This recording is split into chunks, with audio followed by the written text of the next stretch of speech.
Me chamo Martim Rocha, este trabalho conta com as mãos de Felipe Pranda e Marcos Beccari e se intitula O Discurso Projetual Contemporâneo.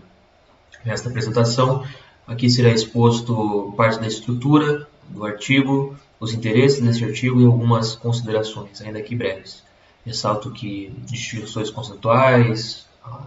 discussões a partir dos autores, podem ser possíveis a partir da leitura realmente deste artigo. Bom, partindo desse pressuposto inicial de que a atividade projetual possui familiaridade e pressupõe, de certa forma, em sua atividade, um certo melhoramento do viver, certa atitude progressiva, né, frente à sociedade. Este artigo, então, procura duas atitudes, aqui, duas posturas. Primeiramente, localizar um discurso projetual, a partir de um atravessamento então, da arte moderna até o solo contemporâneo, tentar ver quais são permanências valorativas, discursivas, enfim, que podem remontar aí alguns enunciados, apesar de contraditórios, enfim, muitas vezes antagônicos, dentro desse complexo, desse discurso projetual. Outra atitude é sublinhar também a dispersão dos efeitos deste discurso projetual. Então, tentar desatrelar qualquer aspecto projetivo, qualquer aspecto programático, enfim, desse discurso frente à história, frente à sociedade. Então, elucidar algumas dispersões realmente no solo contemporâneo e algumas expressões desses enunciados entre si, que vão remontar e qualificar esse discurso projetual, chamado nesse artigo. Para tanto, a postura metodológica aderida foi a de Michel Foucault, chamada análise discursiva. A partir da arqueologia Foucaultiana, então, o que se almeja aqui é localizar no primeiro momento as condições de possibilidade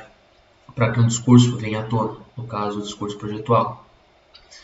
É interessante que nessas relações discursivas, então, o foco da análise nunca é de tentar juntar esses enunciados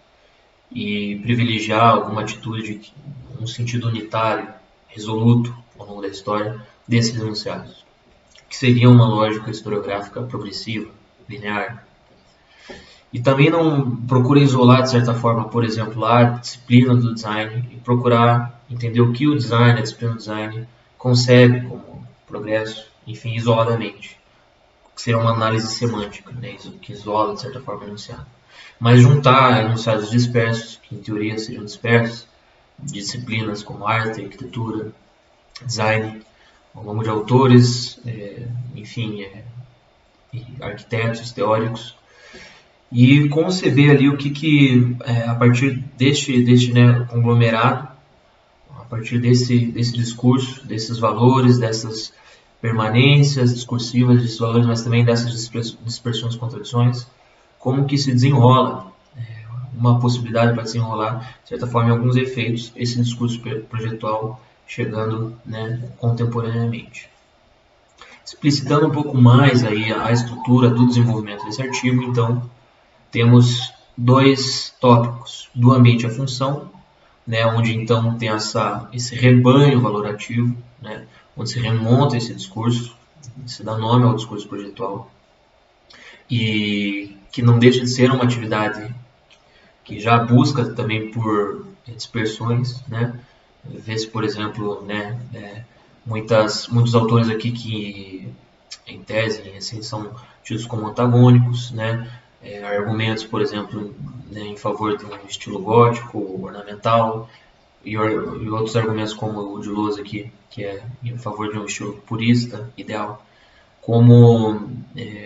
participantes desse discurso, que pode parecer contraditório, mas é que esse próprio discurso permite essa dispersão por justamente compartilhar de bases, de certa forma, que atravessam esses autores, essas teorias. Quais sejam uma postura totalista da arte, o projeto como uma atividade isolada, autônoma, o progresso como algo que pode ser obtido através da atividade projetual, ou através da arte, através da arquitetura, do design, enfim, essa função social. Mesmo a característica recursiva dessa historiografia, desse modelo, não só histórico, mas também projetual, de citações internas, onde a arte é um campo autônomo que pode ser citado memoricamente, e que então vive, de certa forma, um dilema em sua postura entre uma abordagem historicista e uma abordagem de autonomia, que para Foster, por exemplo, em Design e Crime, nunca seria uma postura que resolveria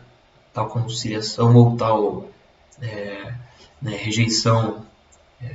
integral de um desses valores, mas que sempre essa antinomia aí estaria espreitando essas abordagens projetuais, enfim. Então, esses valores, essas contradições, essas dispersões são localizadas neste primeiro tópico. Já no segundo momento, o projeto dá nome à crise. Alguns autores, então, que também reconhecem recorrências, como, por exemplo, Foster, que vai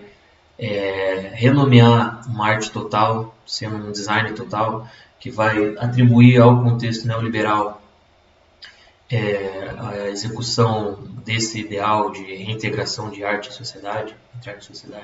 e de um ponto de vista, na verdade, crítico e pessimista, para ele. Enfim, tem esses autores que eles vão, então, entender e incorporar, de certa forma, esses valores que estão ali expostos, enunciados neste primeiro tópico, e vão procurar vasculhar por efeitos no solo da vida. Foster, por exemplo,